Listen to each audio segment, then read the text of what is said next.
अरे इधर आएगा एक भाई, एक इधर वन फील्डर है।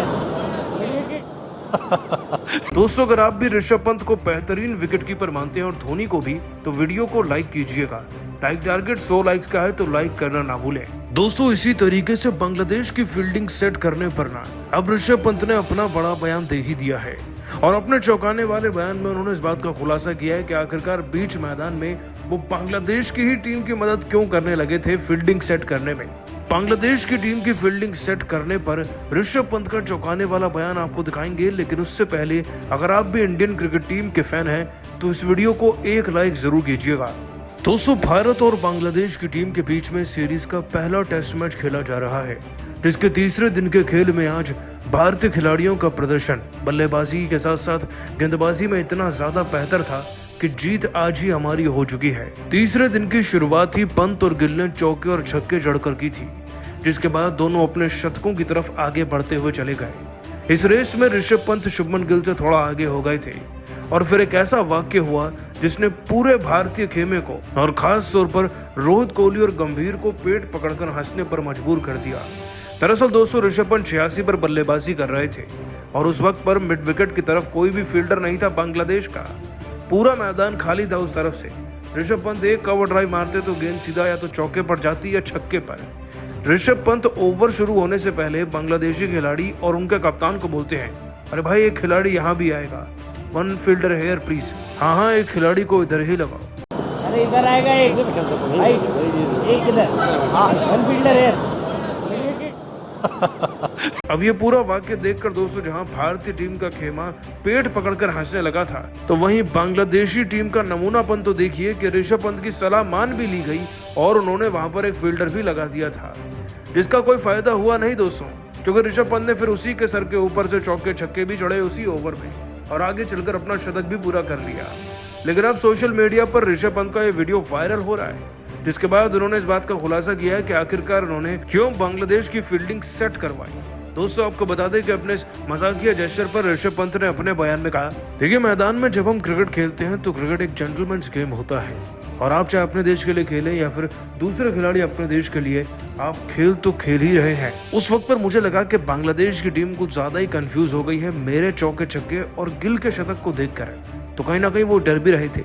ऐसे में उन्होंने मिड विकेट की तरफ किसी को तैनाती नहीं किया, जिसका नतीजा ये रहता कि मैं उस ओवर में 6 चौके भी मार सकता था, लेकिन बांग्लादेशी टीम की थोड़ी बहुत मदद हो जाए और वो वैसे भी मुकाबले में हारने तो वाले ही थे, इसलिए मैंने उनकी फील्डिंग वहां पर सेट करने में मदद करी। और उससे बड़ी बात तो यह है कि बांग्लादेशी टीम ने मेरी सलाह को सीरियसली भी लिया और वहां पर फील्डर लगाया भी। वो बात अलग है कि फिर भी मैंने चौके छक्के जड़े और अपना शतक बनाया, लेकिन विरोधी टीमों की मदद करना भी हमारा ही तो काम है। अब ऐसे नहीं करेंगे तो खेल अच्छा कैसे होगा, इंटरेस्टिंग कैसे बनेगा। दोस्तों, ऋषभ पंत ने इसके बाद अपने बयान में एक हंसी भी पास करी, जिससे पता चलता है कि ऋषभ पंत मजाकिया मूड में ही थे। दोस्तों, ऋषभ पंत धोनी के बाद दूसरे पसंद किए जाने वाले सबसे बेहतरीन विकेटकीपर कहे जाते हैं और आज उन्होंने धोनी के रिकॉर्ड की बराबरी भी कर ली है।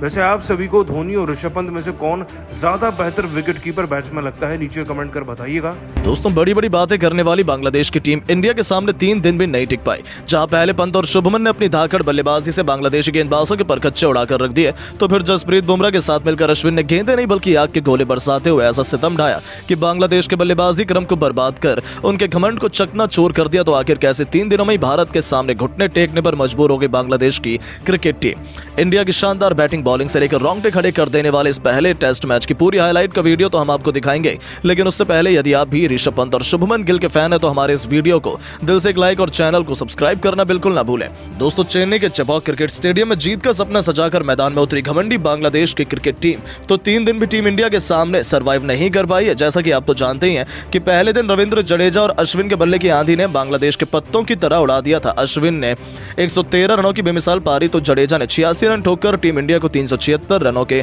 विशाल का स्कोर तक पहली पारी में पहुंचा दिया था। इसका पीछा करना बांग्लादेश के लिए बेहद मुश्किल था। हालांकि उन्हें खुद पर बहुत गुमान था कि वो आसानी से इस लक्ष्य को पा सकते हैं, लेकिन उनके इन अरमानों को दूसरे दिन पल भर में हवा कर दिया रोहित के ब्रह्मास्त्र जसप्रीत बुमराह ने, जिन्होंने आती पहले ओवर से ही बांग्लादेश के परखच्चे उड़ाने शुरू कर दिए। पहले जाकिर हसन का शिकार किया तो अब इस भूखे शेर के मुंह में खून लगा, तो फिर इन्होंने एक के बाद एक 4 घमंडी बांग्लादेशी गेंद बल्लेबाजों का शिकार करते हुए बांग्लादेश के पूरे बैटिंग क्रम को चकना चूर कर दिया था। आकाशदीप ने लगातार 2 गेंद पर 2 विकेट चटकाए तो जडेजा और सिराज ने भी कंधे से कंधा मिलाते हुए बांग्लादेश की धज्जियां उड़ाने में कोई कसर नहीं छोड़ी। भारतीय गेंदबाजों की कातिलाना गेंदबाजी का ऐसा असर हुआ कि पूरी की पूरी बांग्लादेश केवल 149 रनों पर ही ऑल आउट हो गई, जहां जसप्रीत बुमराह ने कुचलकर कुल 4 विकेट चटकाकर 400 इंटरनेशनल विकेट का आंकड़ा पूरा किया और एक महान रिकॉर्ड अपने नाम कर लिया। टीम इंडिया ने 226 रनों की शानदार बढ़त भी हासिल कर ली थी, तो तीसरी पारी में टीम इंडिया की बैटिंग भी आ गई और दूसरे दिन का खेल खत्म होने तक टीम इंडिया ने गिल और ऋषभ पंत की शानदार बैटिंग के दम पर 81 रन 23 ओवर में 3 विकेट के नुकसान पर बना दिए थे। साथ ही साथ इंडिया को 308 रनों की बढ़त भी हासिल हो चुकी थी। तीसरे दिन का खेल शुरू हुआ तब जहां एक तरफ बांग्लादेश जल्द से जल्द इन दोनों बल्लेबाजों को पवेलियन भेजना चाहता था, तो वहीं ये दोनों टीम इंडिया को एक बड़ा स्कोर की तरफ पहुंचाने के इरादे से उतरे थे। उम्मीद के मुताबिक टीम इंडिया की शुरुआत धीमी रही। शुरुआती कुछ ओवरों में इन्होंने बिल्कुल भी रिस्क लेना जरूरी नहीं समझा और यही समझदारी भी थी। वो बांग्लादेश को इस मैच में वापसी का एक भी मौका नहीं दे रहे थे। बांग्लादेशी खिलाड़ियों के चेहरे पर फ्रस्ट्रेशन और निराशा साफ तौर पर देखी जा सकती थी, क्योंकि विकेट मिलना तो उनके लिए रेगिस्तान में पानी मिलने जितना मुश्किल हो चुका था। और दोस्तों, कब तक आप इन भूखे शेरों को पिंजरे में कैद कर सकते हैं? अब बारी थी इन दोनों के सब्र का बांध टूटने की। 29 ओवर लेकर आए हसन महमूद की गेंद पर मैदान को चीरते हुए ऋषभ पंत ने शानदार चौका जड़ करके इंडिया को 100 रनों तक पहुंचा दिया। तो अगले ओवर में मेहंदी हसन मिराज का तो करियर ही शुभमन गिल ने तबाह कर दिया। जी हां, दूसरी गेंद पर गिल का बल्ला गरजा और लगातार 2 गेंद पर 2 आसमानी छक्के उड़ाकर उन्होंने अपना शानदार अर्धशतक T20 के अंदाज में केवल 80 गेंद में ठोक दिया और बांग्लादेशी क्रिकेट टीम की धज्जियां अकेले ही उड़ाकर रख दी। इस खिलाड़ी ने उनकी विस्फोटक बैटिंग से टीम इंडिया 30 ओवर में 114 रनों तक पहुंच चुकी थी। अब भारत की बढ़त टोटल 343 रनों की हो चुकी थी, यानी कि बांग्लादेश क्रिकेट टीम तो अभी से इस मैच से बाहर नजर आने लगी थी। उनकी वापसी का कोई भी रास्ता नजर नहीं आ रहा था। साथ ही साथ इन दोनों खिलाड़ियों ने अपनी धाकड़ अंदाज में 50 रनों की मैच विनिंग साझेदारी को भी अंजाम दिया, जो कि इस मोड़ पर भारत के लिए बहुत जरूरी। बांग्लादेश के कप्तान ने सभी गेंदबाजों का इस्तेमाल कर लिया था, चाहे पेस हो चाहे स्पिन, लेकिन कोई भी इन दोनों की दीवार को हिलाने में कामयाब नहीं हो पा रहा था। अब तो बांग्लादेश को भी लगने लगा था कि इन्होंने टीम इंडिया से उलझकर बहुत बड़ी गलती कर दी है।